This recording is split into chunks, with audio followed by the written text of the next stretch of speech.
With the recent bank failures going on, I've had several subscribers ask me, hey Jason, what are you doing to stay prepared these days? And also, how many banks do you use for safety? So I'm gonna tell you right now. As I mentioned, my name is Jason. I'm a former CIA officer, and I'm the New York Times bestselling author of Spy Secrets That Can Save Your Life. So preparedness is what I do, and my goal is to make sure that you and your family are safer and more prepared, whether that is physically or whether that is financially. So these bank failures, obviously frightening, obviously terrifying, especially if you had your money in those banks, didn't know the FDIC was going to come in and insure everything.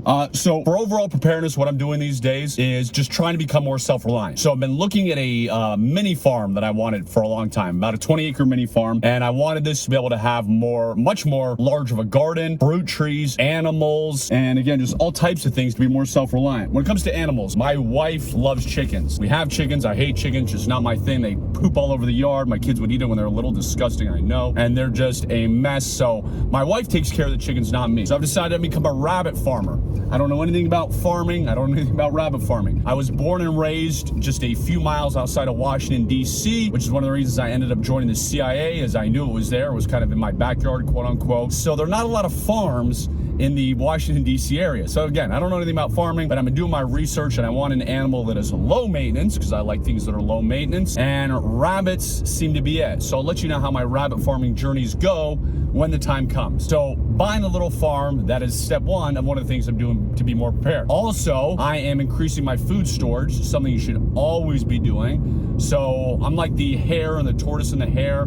I'm slowly building up food storage all the time. And yes, we do eat some, which means you got to replenish it. I'm married with 6 kids, so we have a lot of food storage because kids eat a lot. I'm also buying more water filters. You should always have water filters. Obviously, you should always have water storage in your house, but I am buying more water filters too. Another question that came with this bank failure is because Russia, around the same time, had their plane take out our drones. Somebody said, hey, it's not only going to be bank failures, it's going to be nuclear war, which all goes to the preparedness things I just mentioned. But also, potassium iodine is not a bad idea to have in your home. It's not that expensive. Heaven forbid we have to have to take it, but potassium iodine is something I've stocked up on even more. So those are some of the preparedness things I am doing. With regard to banks, as I said, one of the questions I got is, how many banks do you bank with? And the answer is 5. Now, I wish I could say that I'm some high-rolling baller who's got the $250,000 FDIC maximum in each of those 5 banks, but that is not true. I do have a little bit of money in each of the banks, and the reason I belong to 5 banks is some are easier to deal with. Maybe I need a car loan or personal loan or whatever, and some of the banks may be offering better rates or just, again, easier to deal with, which is why I have 5 banks. Also, I travel a lot. I'm born and raised in Virginia, as I said, just outside of DC, and there was Bank of America. So I did all my banking Bank in America. When I moved to Utah, well, there was no Bank of America in my small town, so I deal with Wells Fargo there. So it's a convenience thing of, there's not, obviously, you know, Wells Fargo might not be everywhere, Bank of America might not be everywhere, but I'm old-fashioned, and I like to be able to go into the bank for certain things. So that's another reason I have 5 banks. And then when it comes to being able to work with the banks and having conservative banks, what I mean by that? Well, I have some small banks in small town USA. So when the pandemic hit, a lot of these larger banks shut the door. They were a pain in the butt to deal with. You couldn't get in to see anybody. But these smaller conservative banks, they operated as normal. They didn't shut down. I could still go to my bank every single day if I needed to. I could still conduct business as usual, which I appreciated and which was easy to do. So those are some of the reasons I have 5 banks. Plus, these days it's so easy to open a bank account. You can do almost everything online. So even if you don't have the $250K minimum, like I said, I certainly don't, at least have multiple banks for the reasons I listed. Take a few minutes to open up a bank account right now online, but diversify. That is the whole point.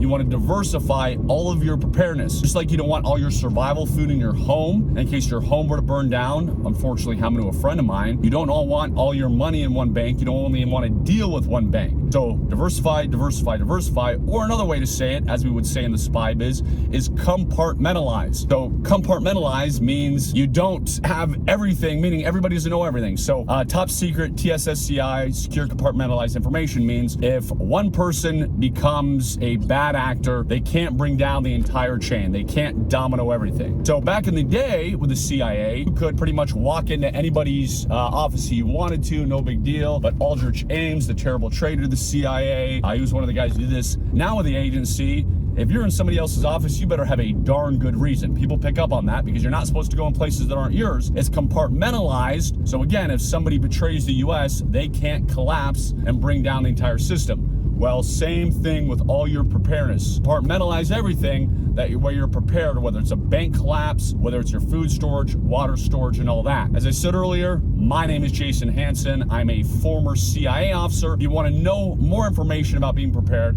especially if you want to come into my house and go into my basement and see the exact food storage setup, the exact water storage setup, everything I do to protect my wife and 6 kids, well then definitely click on the link below, because you're gonna see, like I said, you're gonna come into my basement and see exactly what I do to protect my family. So click on the link below. Also, please do not forget to like, subscribe, turn on that ring notification, and most important of all, take care of your family, protect your family, defend your family in the crazy and unpredictable world that we live in. All right, I'm out of here. God bless you. God bless your family.